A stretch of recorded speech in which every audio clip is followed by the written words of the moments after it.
Olá, meus queridos alunos, aqui quem fala é tia Evelyn. Nós vamos para mais uma videoaula. A nossa disciplina agora é Ciências. E, na verdade, nós vamos fazer a correção dos capítulos de Ciências que nós já fizemos. Vamos começar pelo capítulo 3, referente ao solo terrestre. Vamos fazer a correção. A questão número 1 pergunta qual é o tipo de solo mostrado na figura abaixo. O solo que nós podemos observar aí na imagem é um solo, uma localidade que parece um deserto, né? Então, nós já sabemos que o deserto ele é composto por areia, então a imagem mostra um solo arenoso, certo? Então, quem colocou solo arenoso colocou a resposta correta. Na número 2, cite algumas técnicas usadas para preparar o solo para a agricultura. Como nós vimos no capítulo, né, os cuidados com o solo podem ser adubação, aragem, irrigação, drenagem. Esses são cuidados com o solo. Então, essas são as técnicas que nós podemos utilizar para preparar o solo para a agricultura. Na número 3, observe as frases abaixo e marque apenas a afirmativa correta. O solo argiloso é muito permeável. Permeável significa que ele permite a passagem de água. Essa informação está correta? Não, porque nós estudamos que o solo argiloso, ele não permite tanta passagem de água, por isso ele absorve a água e fica encharcado. O solo arenoso é o mais indicado para a agricultura. Isso nós já sabemos que é falso, porque o solo mais indicado para a agricultura é o solo umífero. As minhocas não são importantes para o solo. Nós já sabemos que essa informação não está correta, porque as minhocas são importantes, porque além de produzir material que ajuda a fertilizar o solo, elas também criam túneis que ajudam a facilitar a passagem de ar e água. O solo umífero é rico em nutrientes. Essa nós já sabemos que está correta, porque o solo umífero é o solo mais indicado para o plantio. Então, essa é a única alternativa correta aí na número 3. Na número 4, em qual das duas imagens abaixo há mais chances de ocorrer o deslizamento?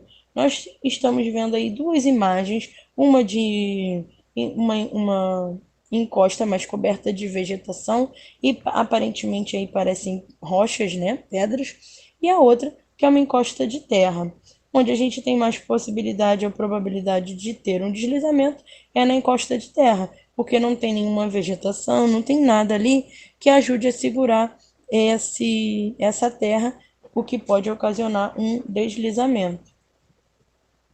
Na número 5, ainda com relação ao exercício anterior, qual a relação do deslizamento com a vegetação? A resposta é que a retirada da vegetação pode levar ao deslizamento, porque as raízes das plantas elas ajudam a segurar o solo. E foi como eu falei, não tem nada aí que segure essa terra no lugar. Então, é muito mais fácil de a terra se soltar e ocasionar um deslizamento de terra. Agora, na número 6, o que é erosão?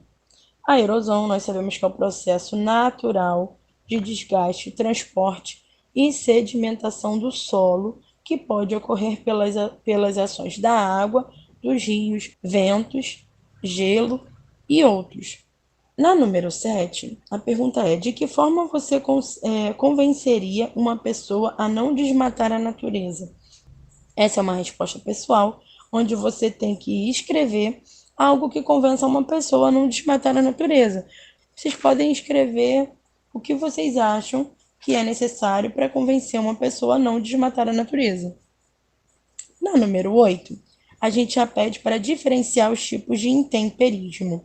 Eu vou falar para vocês rapidinho a diferença e vocês vão verificar se a resposta de vocês está correta.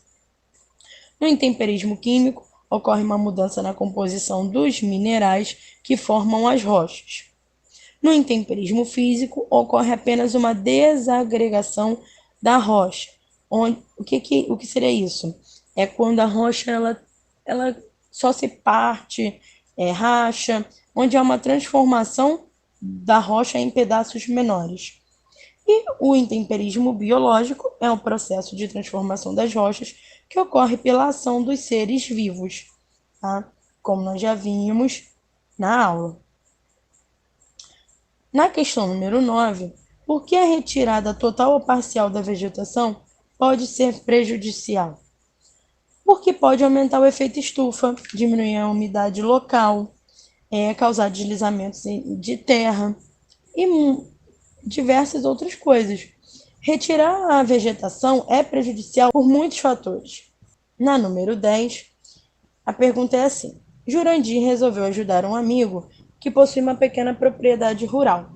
Este amigo comentou que o solo da sua propriedade precisaria passar por algumas mudanças a fim de torná-lo mais indicado para o plantio.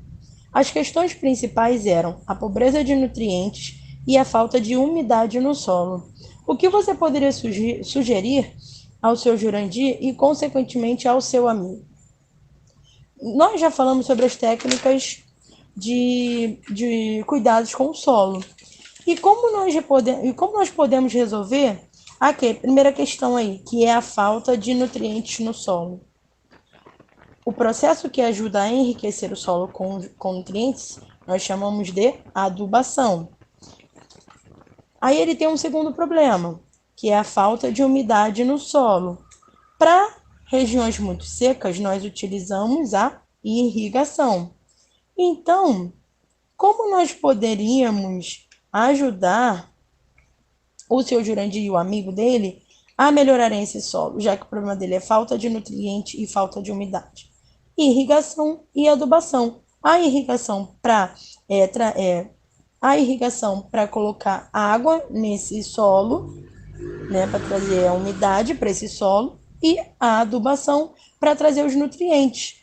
Pode colocar as minhocas também para ajudar a deixar o solo mais fértil. Então, essas seriam as técnicas mais indicadas para ajudar o seu Jurandir e o amigo deles. Então é isso, meus queridos. Verifiquem suas respostas e vamos para o próximo capítulo.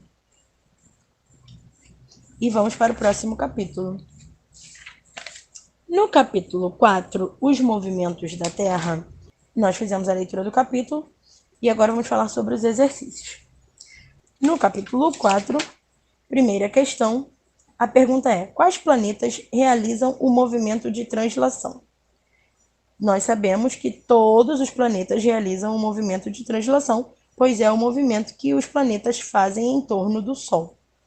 Correto? Então, a resposta correta é essa. Todos os planetas realizam o movimento de translação. Pergunta número 2. Qual é o nome das estações do ano? Nós sabemos que possuímos 4 estações no ano: primavera, verão, outono e inverno. Número 3. Qual é a direção que o Sol nasce e se põe em seu movimento aparente? No movimento aparente, o Sol nasce pela manhã no leste e à tarde ele se põe no oeste, tá? Nós chamamos o nascer do Sol de nascente e o pôr do Sol de poente. Já na número 4, a questão é para colocar verdadeiro ou falso nas frases. Então vamos lá. A primavera no hemisfério sul tem início no dia 23 de setembro e final no dia 22 de dezembro. Essa informação está correta. Como nós verificamos aí na folha de trás, nós temos uma tabelinha aí com os dias de início e fim das estações do ano. Letra B. No verão, a temperatura é mais elevada, as plantas crescem e os dias são mais longos do que as noites. Correto. No verão, nós temos os dias maiores do que a noite. Isso devido ao movimento de translação. Na letra C, o outono tem início dia 21 de dezembro e término em 20 de março. A temperatura é muito baixa e os dias são mais curtos. Essa informação está errada. Por que essa informação está errada? Porque os dias e as noites no outono têm a mesma duração e a temperatura é mais fresca. Letra D.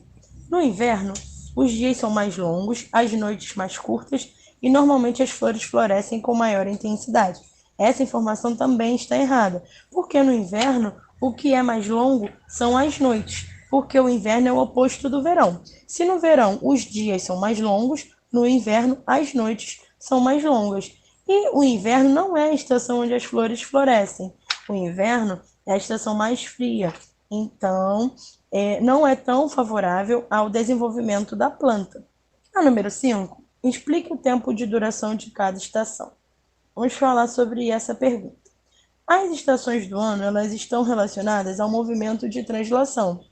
E como esse movimento ele tem a duração de 12 meses e o número de estações do ano são 4, nós sabemos que cada estação dura aproximadamente 3 meses.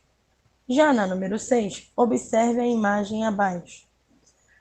Qual é o nome do movimento que está sendo exibido aí na imagem da número 6? Esse é o movimento realizado pela Terra que nós chamamos de translação. É o movimento que a Terra está realizando em torno do Sol. Letra B. Quanto tempo demora esse movimento? O movimento de translação é o movimento que a Terra faz em torno do Sol e nós sabemos que ele leva 365 dias e 6 horas. É o equivalente ao nosso ano, que é o tempo que a Terra demora para estar no mesmo ponto novamente. Na letra C, explique o que é o ano bissexto. O tempo que a Terra realiza esse movimento de translação, nós já sabemos que é de 365 dias e 6 horas. Mas nós não conseguimos contabilizar todo ano essas 6 horas. Então, o que nós fazemos? Pegamos essas 6 horas, que ao final de 4 anos somam-se e geram um dia. Esse dia nós acrescentamos no ano bissexto, que é a cada 4 anos. Por isso que a cada 4 anos o nosso ano tem um dia a mais. Na número 7, a imagem abaixo mostra os diversos movimentos que a Terra realiza. Identifique esses movimentos numerando como 1 e 2. O movimento mais em cima aí, nós sabemos que é o movimento de translação. Nós vamos escrever aí na linha abaixo da imagem que esse primeiro movimento aí, que nós colocamos como 1, é o movimento de translação. E essa outra imagem aí da Terra vai ser o movimento número 2, que nós vamos chamar de movimento de rotação. Então, logo, esse primeiro movimento que aparece é a translação, e esse segundo movimento da Terra aí, o globo com a setinha em volta, é o movimento de rotação. Número 8. Cite duas diferenças entre o verão e o inverno. No verão, os dias são mais longos do que a noite e a temperatura é mais alta. No inverno, nós temos dias mais curtos, noites mais longas e a temperatura é mais baixa. Na número 9, a pergunta é: quanto mais longe um planeta está do Sol, maior é o movimento de translação. O que seria isso? Mais tempo ele demora para fazer uma volta completa em torno do Sol. Então, a resposta para essa pergunta é sim ou não? Sim, porque quanto maior é a distância do planeta em relação ao Sol, mais tempo ele vai demorar para conseguir fazer a volta completa.